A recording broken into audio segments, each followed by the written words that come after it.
everyone. Welcome to the Hi. Jess and John pod. I'm Jess. And I'm John. Hell of an intro there by the house band.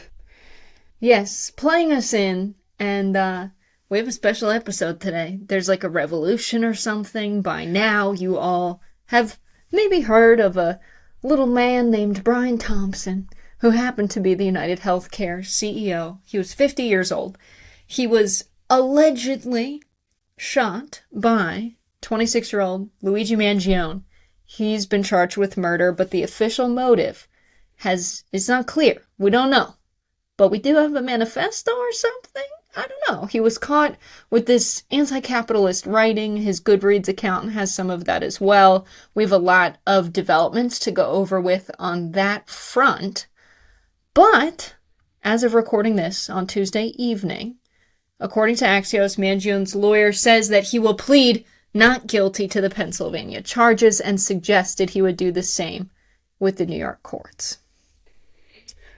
All right. Yeah, here we are. And man, it has been a wild couple of days on the internet, has it not?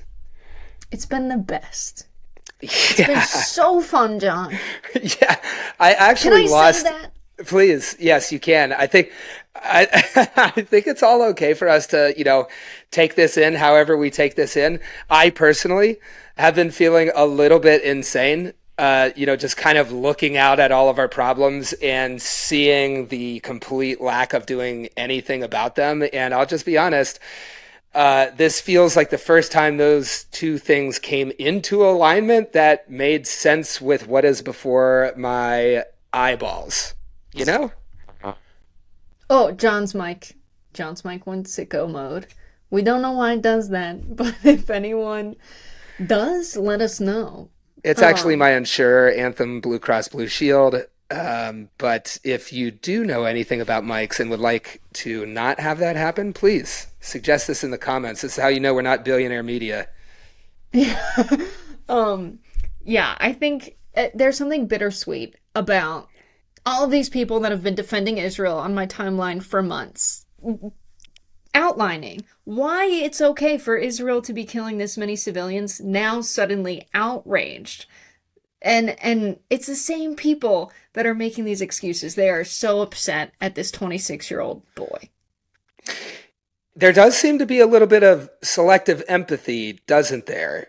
We're in a world surrounded by violence, and it seems that a lot of picking and choosing happens when the whole country has to kind of sort this into buckets, and a lot of people tasked with doing that seem to be struggling. My headphones just started playing Miranda Lambert on full blast because I accidentally just touched it. That was terrifying. What is the last bit of what you just said, John?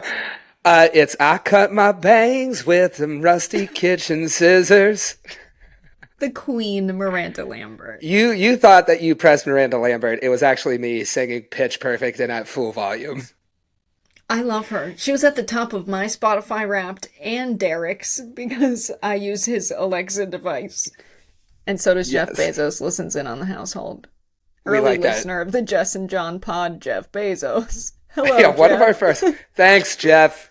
We exist under your almighty presence. Also, Miranda Lambert is an appropriate thing to have blasting out of your headphones here accidentally, because I feel like a lot of hers are kind of about, righteous murder for some grave affront. Yeah, she's got a different kind of country music. All right, our producer Gabby is getting us back on track. We're watching this video of Luigi Mangione. I want you to just take this in for yourself, no context. Just watch what happens here. And completely out of touch and insult to the intelligence of the American people and the lived experience.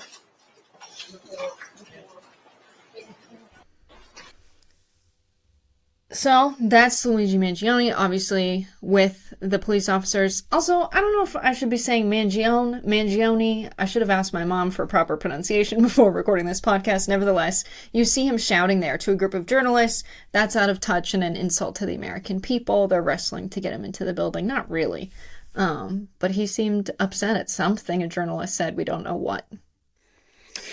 Yeah, and when I saw that, of course, we're all taking this in at our own speeds, but when I saw that video, this is really just well, it feels like the first, or at least the most significant time in recent memory.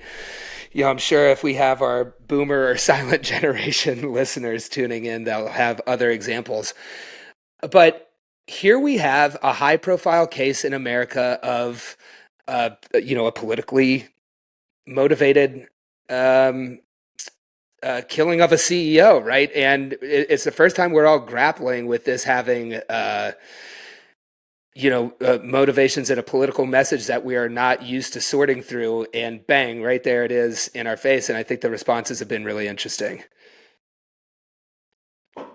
Yeah, very interesting from all sides of the political spectrum. I think that's why this became a moment where so many people were suddenly on Twitter like, yeah, these CEOs are responsible for deaths, right? Basically saying like if you're a healthcare CEO and you're responsible for denying claims like Brian Thompson was, you're not holding the gun, but you're doing some kind of killing. And people have the moral wherewithal to not separate those things because he wears a nice suit and he goes to work in Midtown Manhattan. But now we have the alleged manifesto. We don't really know if it's his or not, but we showed you him saying that's out of touch, an insult to the intelligence of the American people. So he's scrapping with the press, which is interesting, and it seems like he's not trying to say much. Is this a guy who said what he needed to say in this YouTube video scheduled for release? The truth? Is it the manifesto? Let's read what's in here. So, this is amazing, John. He directly addresses the feds. To the feds, I'll keep this short. That is a baller move. It really is. I mean, I never know. We are all tasked with, and it's only going to get harder in the future, discerning how much of a given event is, reality versus, being influenced in ways that we can't really know. But I choose to believe that this is simply a baller move to open your anti-cat manifesto with a love letter to the feds. Great work so far. Doing Italian Americans proud. Right. No, I love the cops. The police, they keep the neighborhood safe. It's just, when their business cross mine's business is business. That's all it is. His lawyer's saying, I haven't seen any evidence he's the shooter, which it suggests a not guilty plea, but then this manifesto doesn't seem to match up with that strategy. To the feds, I'll keep this short because I respect what you do for our country. To save you a lengthy investigation, I state plainly that I wasn't working with anyone. This is fairly trivial. Some elementary school engineering, basic CAD, a lot of patience. The spiral notebook, if present, has some straggling notes and to-do lists that illuminate the gist of it. My tech is pretty locked down because I work in engineering, so probably not much info there. I do apologize for any strife or traumas, but it had to be done. Frankly, these parasites simply had it coming. A reminder, you want to stop there? These parasites simply had it coming. I would take it one more sentence and then stop there. Okay. A reminder, the United States has the #1 most expensive healthcare system in the world, yet we rank roughly 42nd in life expectancy. United is and then indecipherable. He does have messy handwriting. I was reading his handwritten Goodreads notes, but so that word we don't know what it was. That's deep in the internet there, Jessica. United is the fucking largest company in the United States by market cap, behind only Apple, Google, and Walmart. Damn. He's basically saying they're profiting off of giving us shitty healthcare. Yeah. Most people know that. That's why when this happened, we were all like, oh my God, thank you. So relatable, right? And it really, things like this bring it into crystal clear focus, just the level of garbage that we accept in our lives as Americans as normal. Right here, this is a very extreme act, but he lays out the justification for why he did this. We have the most expensive healthcare. We get the least out of it. Millions of preventable. We die early and unnecessarily from our healthcare system because we choose to let it make money off of us. And the main way that it's making money, denying care. It's like, any labor problem. A business is the quickest way to profits for a business is to cut costs, and the biggest cost is labor. Over and over again in all these issues, we find out that we're the ones standing in the way of corporate profits, and we're always on the chopping block. And it was just so amazing to me to see how universal the reaction was to this person and what they chose to do. Yeah. And I think the media's in a frenzy right now. Like, you can't celebrate violence. You can't make this guy a hero. That's disgusting. All violence is bad. I think people are in a kind of a desperate place because so many forms of protest haven't been working, and also it's not seen in the media as violence to be examined over a multiple day period and to throw money laying around at investigating. The fact that you have people with necessary care getting their claims denied and it not being covered and them going bankrupt or going without necessary care. That's a violent system. Just because you don't see a guy with a gun smoking does not mean that that's not violence. It's decisions made, yes, by Brian Thompson. He wasn't representative of United. We can't say it's not about Brian Thompson. Sure, it's about the bigger system, but the system is imposed on the people by human actors, and Brian was a willing one of them, someone who was willing to collect a paycheck to do this dirty work. I pulled up some numbers from 2019 to 2022. This is from a study that was commissioned by Congress, and it's about U.S. healthcare. This is a chart specific to United. From 2019 to 2022, the denial rate went from 1.4% to 12.6%. It increased about tenfold. To be fair, Brian Thompson became the CEO of UnitedHealthcare in 2021. So in his tenure, it nearly doubled. That's insane. So these are real people making decisions that cost people their lives. Just because you say it's a business doesn't make you any less of a violent gangster. That's how I see it. Yeah, and these numbers paint a pretty clear picture of the business model for healthcare. So it's an indictment on the healthcare industry, but to me, it's an indictment on large American business, everywhere, because we know that this pressure to increase denials, to deny people the Medicare, the medical care that they need to live, this is financial in nature. These CEOs, they're ousted all the time if they don't post financial performance numbers that Wall Street likes for these publicly traded companies. There is this constant problem across all, business of making decisions only for the short term and to maximize profit ruthlessly. This shows up in American scandals all the time, from the 2008 financial crisis up to, extremely necessary things like whether or not we get the care we need to live. It's not a bug of how business is done in America. It's a feature, and it's understandably driving people insane. Yeah, absolutely. I mean, if you know someone or you are the someone that has care you need and your insurance company denies it, and you have to get into this whole fight, on top of being sick, it's easy to be in a place where you kind of go a little crazy. You're like, why doesn't anyone care about whether a human being lives or dies? That's not worth a couple extra bucks. It's just not. And I don't know. I think that's why it's disgusting to look at the system and see that Medicare for all, if we had a single payer healthcare system, it would be much more cost efficient. We would spend less and get better care. So there's one study that was done by PLOS Medicine that compared 22 different styles of single payer healthcare systems for the United States. They also looked at individual states. But 19 of their analysis found that expenditures would fall in the first year. So imagine the disruption in the medical industry. It would be very expensive. You'd have to hire staff. People would have to get trained up from their former job in a private healthcare insurance company, add a new one.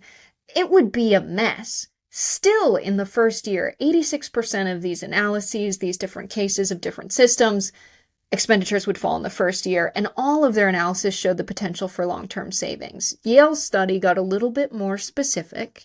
They said, if present trends continue, so we don't do anything, we keep our private health care, we're going to be spending $6 trillion a year by 2027.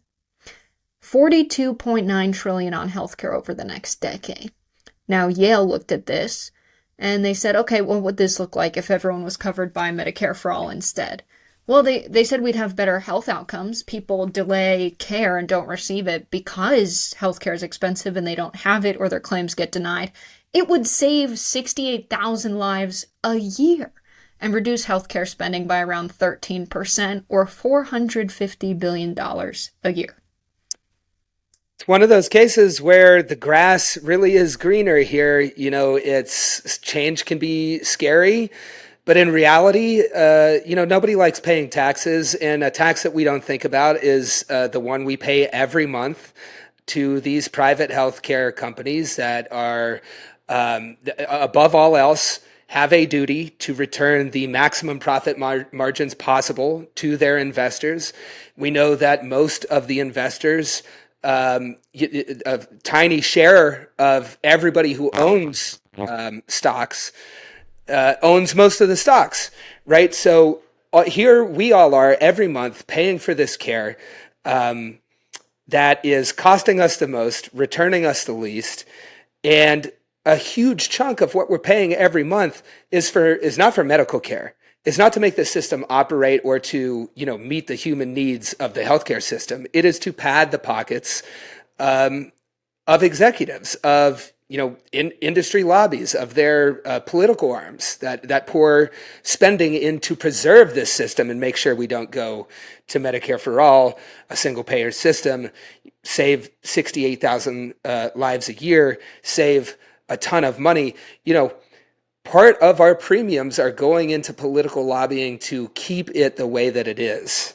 And, sometimes I feel like we really, when these moments force us to think about what we're all subjected to, it pays to think about what we could have, so that we can all take something from this and fight for something much better, because we certainly deserve it, right? Yeah, it's just inhumane and barbaric that things work the way that they do. And I can get a little bit extreme because I've seen so many members of my family just treated horribly because they don't have health care just by the system. And so even if, you don't like that and you think killing people is bad and you don't like that people are celebrating the whole Brian Thompson situation, I think we can all agree that the healthcare system we have is terribly inefficient, and this definitely made it a part of the conversation, and it's a conversation worth having. UnitedHealthcare does not want us to have it. Ken Klippenstein has done some good reporting on top of publishing this manifesto. He got some leaked information from inside of UnitedHealthcare.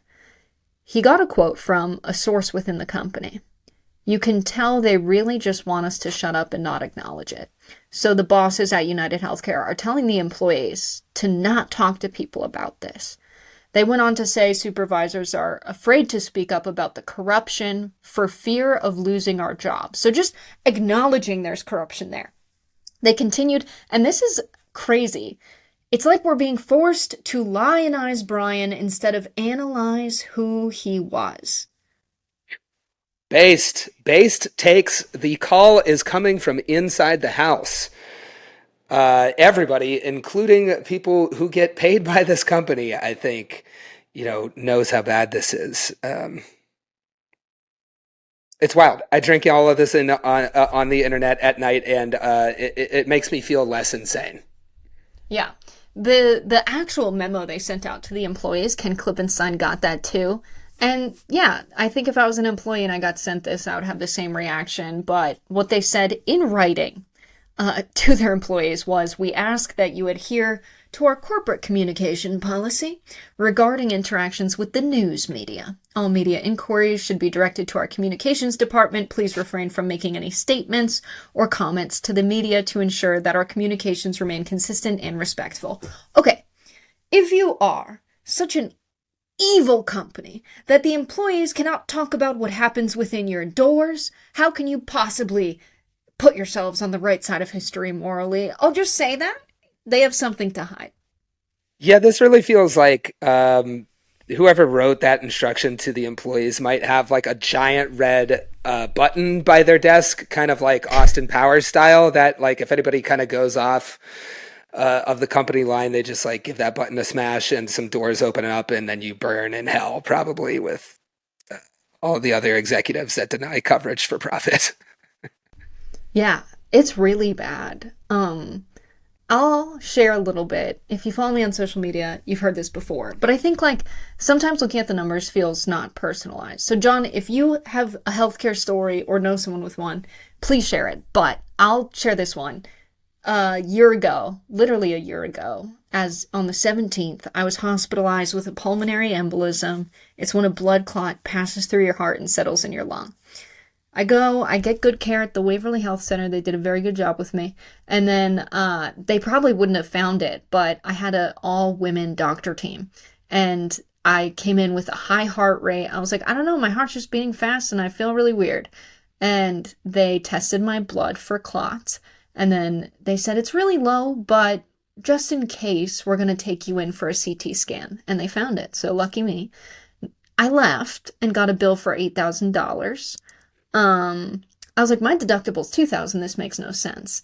But because this happened in December, and then I was hospitalized again in January, it was like something happened. I thought I was internally bleeding. I was actually fine. But I had to get hospitalized again. I called the line. They said, you have to go to the ER. I said, okay. So anyway, 2 hospitalizations spanning 2 calendar years, which is important to insurance companies. They say, listen, you do have a $2,000 deductible. However, you have to step up, which means you pay $500 extra on top of my current insurance plan to receive a step-up plan, and then your deductible goes down to $2,000. Because this happened over 2 calendar years, you can only pick one. And my bills were split. It was like $4,000 in 2022 or 2023, $4,000 in 2024. So literally it would cost me $6,000 to get the $2,000 deductible, and my total bills were $8,000. I basically had no health care. It's just out of pocket at that point. It's beyond parody. I mean, just how universal these stories like that are all across the country. And, if you're listening to this, hop in whatever comment section we got going on and share your healthcare stories. I think there's power in talking about this because it makes us feel, less alone, which was a part of this, event happening. Sometimes you can be out there and be like, am I the only one experiencing how bad this is? And then somebody murders the CEO and everyone's like, nope, it's all of us. And, even in my case, it's like, I feel very lucky. I haven't had a lot of health run-ins, but even for somebody who's relatively young, quickly becoming not that, relatively healthy, I do a couple things to, try and lower my health by a couple points, but overall pretty good. I was just shopping for health insurance coverage on the marketplace. Thanks, Obama. Before this, there wouldn't have even been a marketplace.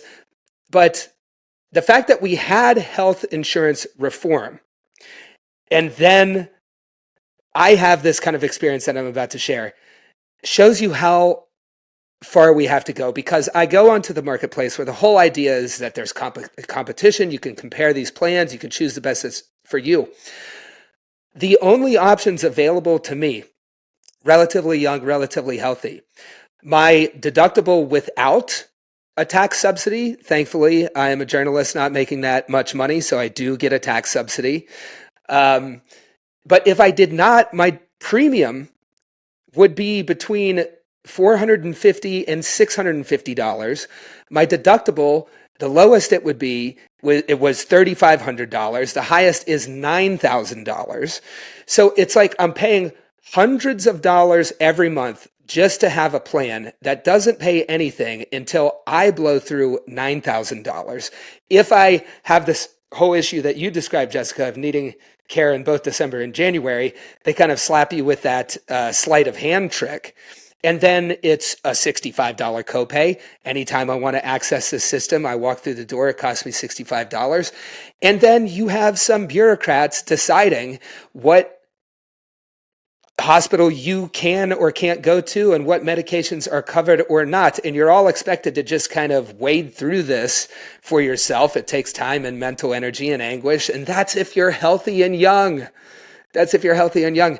And this entire system, another outcome of it, so many people are stuck in jobs right now that they hate. They're not pursuing other things. They're not working on themselves. They're not, creating innovations, art, music, whatever it is, because they need to have their healthcare covered by a job, right? It's just one after the other, right on down the line. Yeah, it's so true. If we had the freedom to be self-employed, take gig jobs that are closer to what we would actually like to do, make a little less money by working on our own, people would. But I think people stick with being employed by a big company because their lives depend on it in the United States. And that's not really an exaggeration. It's not really hyperbole. Oh. Because people do die because not only are they not getting regular checkups and then, you don't get a regular screening, suddenly you find out you have an illness when it's too late and it can't really be treated. You delay care, whatever it is. There's all kinds of ways people die because they don't have health care. And I think that's why the reaction was the way it was. But it's sad that that's a factor of our society, that now the creativity sucked out of all of us because we live in this capitalist hellscape. And why is everyone decorating their Christmas trees brown? Have you seen this? What's happening? Why are we so sad? We won't allow ourselves the happiness of red and green and rainbow and sparkles. They're taking, John, beige balloons. They're putting them around their ornaments that are brightly colored, and they're having beige Christmas. Excuse me. Why are we depriving joy of everything? This is actually news to me. Is this a thing that's happening on the internet? It's beige Christmas? It's beige Christmas and, John, beige baby toys, beige baby playrooms. No. They're not, there's some, argument that it overstimulates the babies when they're too bright, but we could do pastels. We don't have to do brown. Oh, come on. Look at me. I turned out fine, and I looked at a ton of bright colors growing up. It's great. But yeah, I think the outfits also lately, nothing is tailored to fit. Nothing is cool patterns or cool colors. People, I think, because we're in the mindset of every day, I go to work, I drone away, I do work for someone else. We're I might as well just wear whatever. My life's beige. I'm going to make the Christmas tree beige. Yeah, Christmas tree's beige, I'm beige, work's beige, plays beige. We live in a beige society. I think, you know what? Okay, when we started going down this way, I did not know that people were decorating their trees beige. I wouldn't call that decorating, but very upsetting. It is very upsetting. But who has time to do that, right? We're all kind of trying to fight off an insurance company. We're going to, we're working more hours for less pay. And it's all run through by this line of, the businesses are bigger than ever in most markets and most things that you do and most aspects of your life. It's a couple of companies that dominate the whole thing, that control it, that set the rules. They're all serving this short-term financial interest. And we have to fight these things off to try and survive. And who's going to take time to make the ornaments nice? Yeah, I'll go that way. Yeah, I think it's a mirror held back at us. We just wear a shirt and pants and our trees are beige. It's that's how we see our society and ourselves. It's sad. We're robbed of our joy. But yes, what did bring me and John very much joy is watching something very interesting take place in major extreme right-wing commentators. Let's get into this. Oh. These are guys, I'm just going to say this because we just talked about it. So, our health is treated as expendable if you're in the working class in America. These are guys that have pushed a lot of right-wing lies that have led to a place where Roe v. Wade was overturned. I have a big, big theory that the reason the right has embraced overturning Roe is because in a world where working class lives are expendable and we have a shortage of births, if we don't have a population of working people, their system kind of collapses. And people can't really afford to have kids, and that's a big reason why they're not, which they should just pay us more and then problem solved. But these guys are like, let's take away their right to have an abortion. Now there will be more babies. Now we can continue on treating working people's lives like they're expendable because their lives will be replaced by new people. I think it's all connected. Oh, yeah. I just want to throw that out there. Oh, please. I mean, look, it doesn't take much arm twisting to like really get me to go on about, I think of the George Carlin quote about how they want obedient workers, right? Obedient workers. That's basically our culture. It's keep your head down, go to work, do a good job. And, the thing is, I grew up in a rural part of the country, and these are very important values. And a lot of good people, that's some of the most important things to them, to be a good worker, to work really hard, right? And what really crawls under my skin, with any large American business executive is I think they take advantage of that cultural trait of America. They take advantage that people are so proud to be hard workers, and they build it into their business models of exploitation. We're willing to put up with a lot because putting up with a lot means that you're tough, but we don't have to put up with this much. And I think that's the dawning that's happening on all of us. You know what means you're tough? I'm not going to say it. We'll let the audience fill in the blank. I'm going to say, not letting the CEOs of America push you around and tell you how to live your life. Yep, way cooler than working 80 hours and working your life away for them. Yep, everything comes back into style again. The mullet's back, and I think labor battles, class solidarity is having a moment. Don't take the haircut they want you to have, the basic haircut. Don't decorate your Christmas tree beige. Get a mullet and rainbow ornaments. Okay, so Matt Walsh. This is a crazy thing. He's one of the right-wing commentators we mentioned. He puts up this video, why the left is really celebrating the murder of a CEO. And I didn't listen to his reasons because they're probably dog shit. It's probably like, because they're stupid, whiny babies who can't work hard enough to make $1 billion. Something like that. They always say shit like that. But if you go to the comment section, which is really why we're talking about his video, his audience turned on him. And oh my God, it's not right or left to say that America deserves a better health system. Matt isn't out of touch. He's purposefully dividing us so his team can laugh all the way to the bank. Your entire business model is getting people to hate each other. Holy shit. This was my favorite part about this whole story. People in the comment sections of Matt Walsh, of Ben Shapiro, of Dan Crenshaw, these are the people whose job it is to go out there and make sure that conservatives or Trump people or anybody who finds appeal in Donald Trump never joins with other people that they share class similarities with. That's their whole job. That's what they get paid to do. They get paid to divide. And right in that first comment, you can see their audience realizing that for the first time. And that is a powerful moment. I can't remember, any time where at this scale, we've had people end up on the same page like they are with this. And, honestly, we're going to see this trial unfold. There's a lot of information that's going to go from here, but the most important information to me has already happened, and that is the public reaction. The act and the death is one thing, and it seems, pretty open and shut to me. If you fuck up enough people over for long enough, and you take away their recourse to do something about it, then something like this happens. It's predictable. It's to be expected.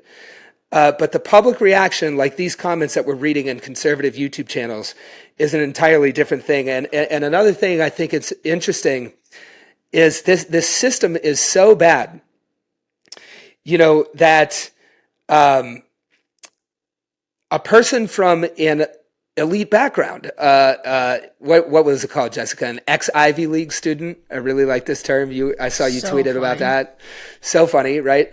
This person goes to a private high school from one of the wealthiest families in Maryland, $40,000 a year tuition at the high school. And still, that is not enough to remove you from being affected by this for-profit healthcare system and not having anything to do about it. So when it's that bad, I think that's why you're seeing these audiences just come into question with the people that they follow, whose job it is to make us think about anything other than this. It's glorious, and I've been reveling in it for days now.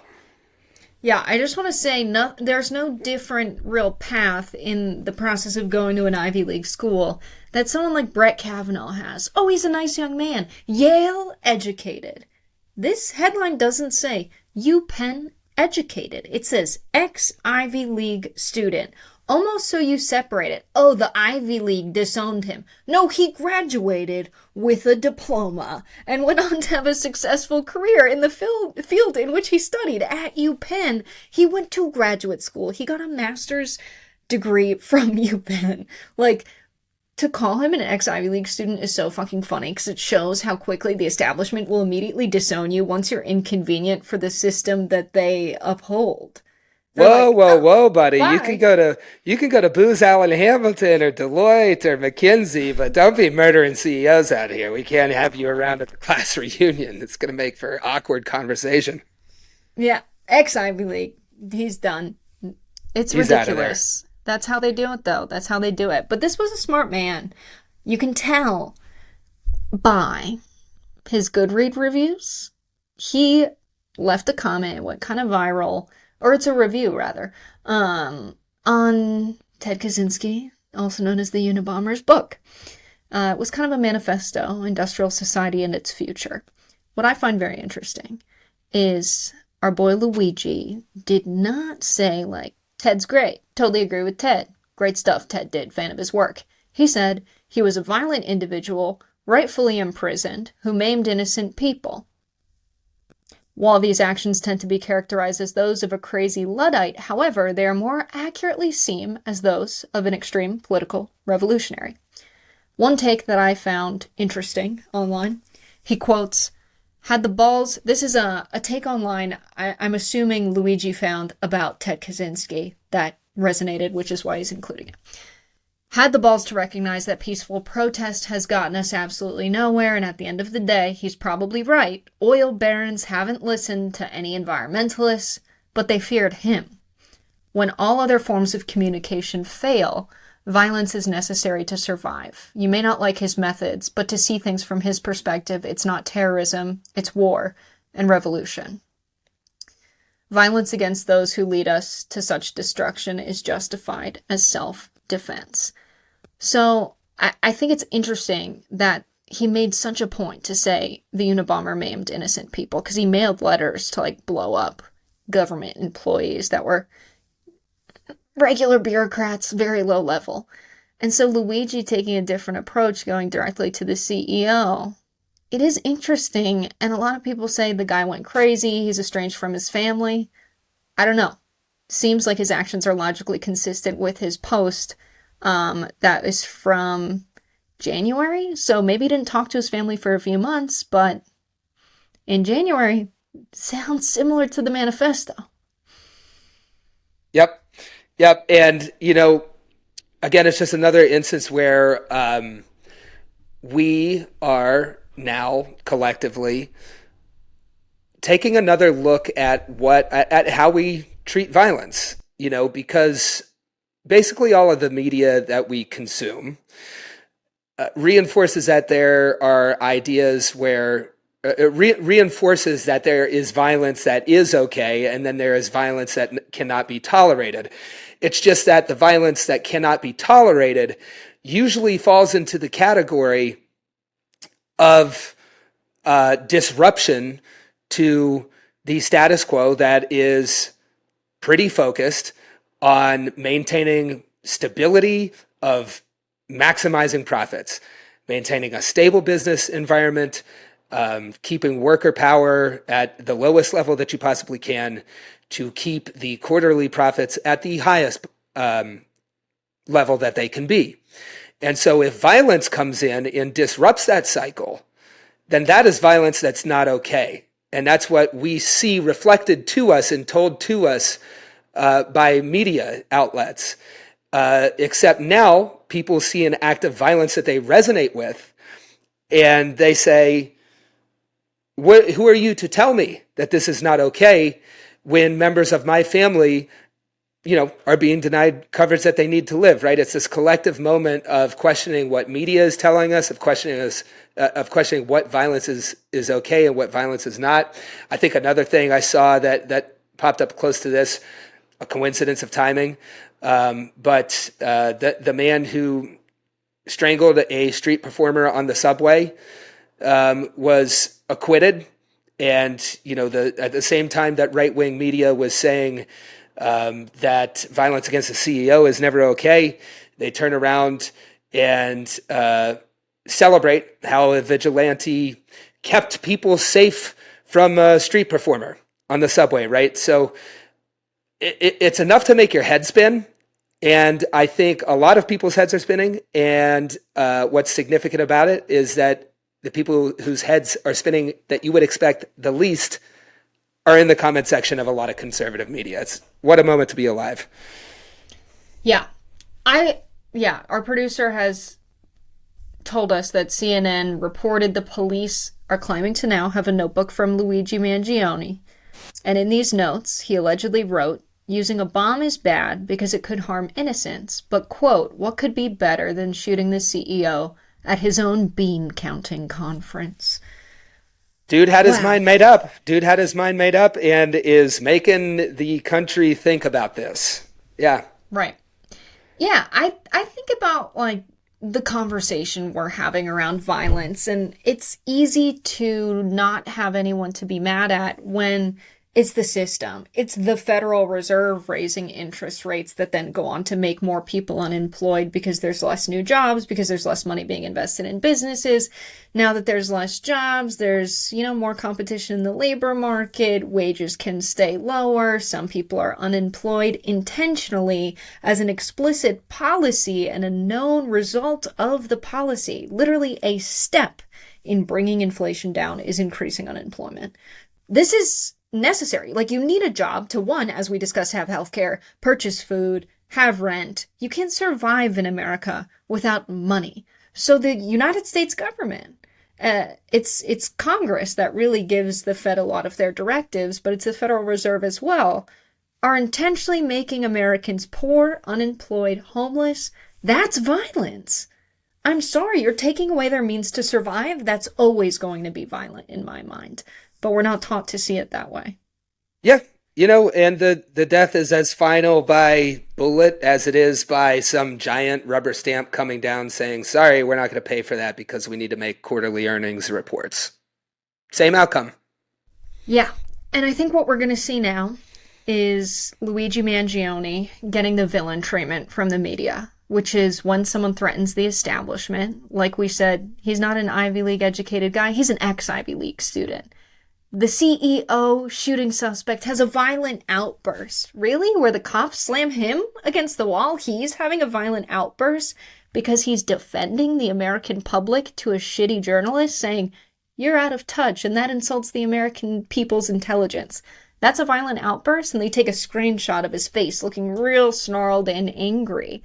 They want everyone to put these magnifying glasses over their eyes and look so closely at who he is and the trial and paint him out to be this terribly violent animal. So no one zooms out and sees the bigger picture and thinks about what this means for our society. That we can kill rich guys that keep us struggling.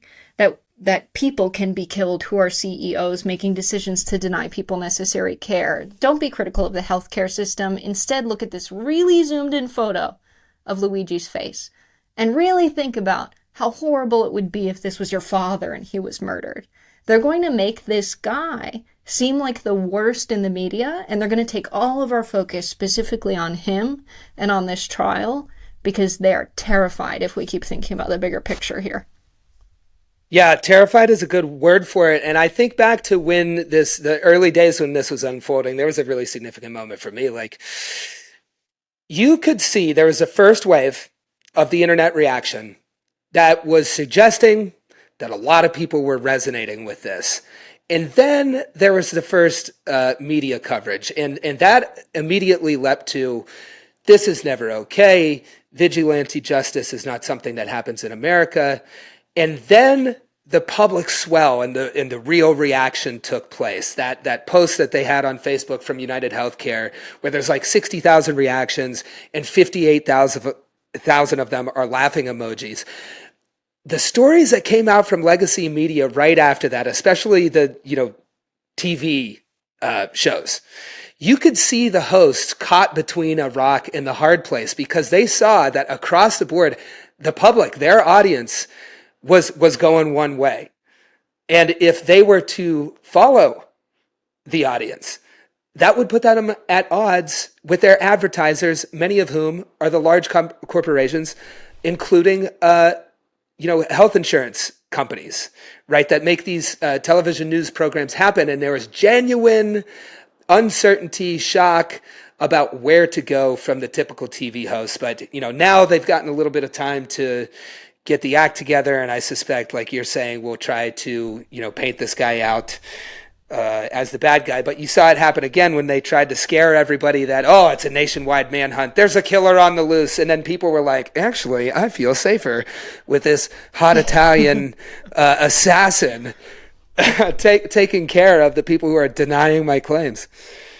It's a real scramble. Watch out for the hot Italians. Yeah, they wrote an article. This is probably the most ridiculous one. It'll get a few suburban moms, but they were like, oh, the shooter who was arrested and charged with the murder, extremely ironic, suspect in UnitedHealthcare CEO case, or CEO slaying, played video game killer, friend recalls. What was the game he was playing? It was a little game called Among Us. And if you're not familiar with that, it's a bunch of little cartoon guys, and someone's the secret murderer. If you've ever been to a murder mystery party, you've done the equivalent of what Luigi Mangione is apparently, I don't know, questionable for doing. I mean, he's the he's the alleged assassin, but anybody who played Clue, you're in there too. You're honestly a murderer, bad guy. You think we should kill people? This is America, murder's bad. Yeah, it's oh man, I was gonna try to go for a Clue analogy here, but it's been too long since I played, so we'll drop that. What murder? What murder? He was the best guy around. Oh man. Oh, I saw, I don't know if it's real, I saw a post that said over 100,000 Luigi, as in Mario and Luigi Nintendo, hats have been sold on Amazon in the past 24 hours. Yeah, it's beautiful and terrible all at once. Like, here we have kind of the focal point for, direct action when all other routes have been denied, and the best symbol that you could get to display, relating to what that guy Rampant did, has to be bought on Amazon. At the most evil corporation, where half of their employees get injured. Oh my God, yes. It's real. Yeah. Yeah, it's getting posted a lot. Damn, $20. I got to get on Amazon, guys. But this is the thing. I'm kidding. I Don't would love it. Red MAGA hats now replaced by green hats. It's the one silver lining. It would be so fitting. It would be so fitting. This is the politics we deserve. Yeah. I will say the one thing I think we can all do is have a conversation with your friends and family. It doesn't really have to be about the killer. I don't think we should say, all right, guys, you want us to focus on Luigi Mangione? We will. We'll take this magnifying glass you've given us and focus only right here, unable to see everything else. I think we should say no thank you, and we should talk about healthcare and our healthcare stories with our friends and family right now, and keep our eyes on that bigger picture, and don't let them put these magnifying glasses on us. Yeah, drink in. whatever you need to do in this scenario. For me, I like to go up, at night right before I go to bed, fire up a little spliff, crack open the internet, and drink in all of that hot Italian assassin content that I can possibly get it out of the system. And when you're talking to people about this, really take this moment seriously and never forget the time that we all got on the same page. I will never forget seeing Ben Shapiro be roasted by his own audience, because at the end of the day, we all have these things in common, and we saw what happens when we all join together. The ruling class is terrified. They have to scramble. They have to protect their CEOs. They have to get their news people in line because, God forbid people start doing this, and then we could actually change this system.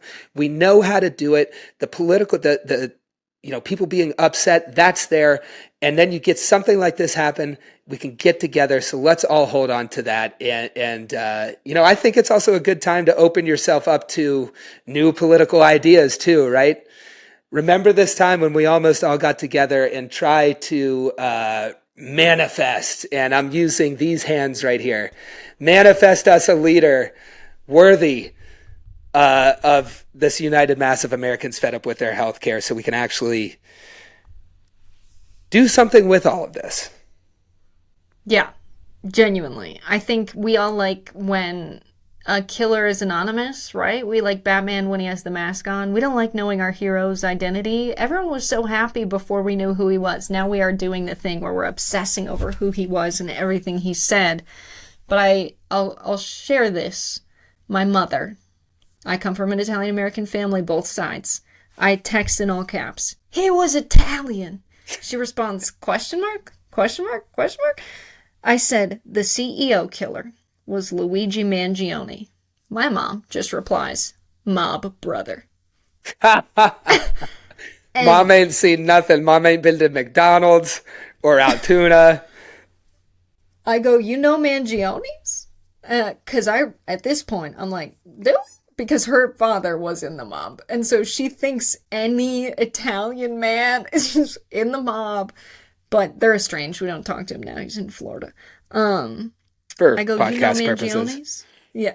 No, I really have never met it. I found him on Facebook. And I think it would be fun to, meet him. But my mom, thinks the mob is really bad. She didn't want us near him. She didn't want us to know him. She didn't she was brought up in mob culture. But anyway, we don't. She goes, "No, ... still in Italian, bro." She thinks it's a mob hit. I think that's beautiful.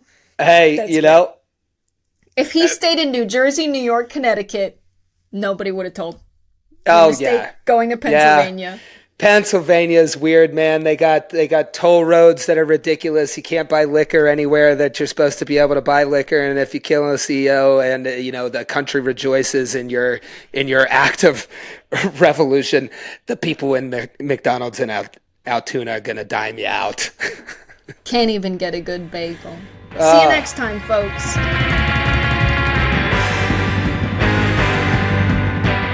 All right, everyone, don't be afraid to like, share, and subscribe. It's very important for the algorithm, so more people like us hear these ideas, and then, maybe something magical will happen.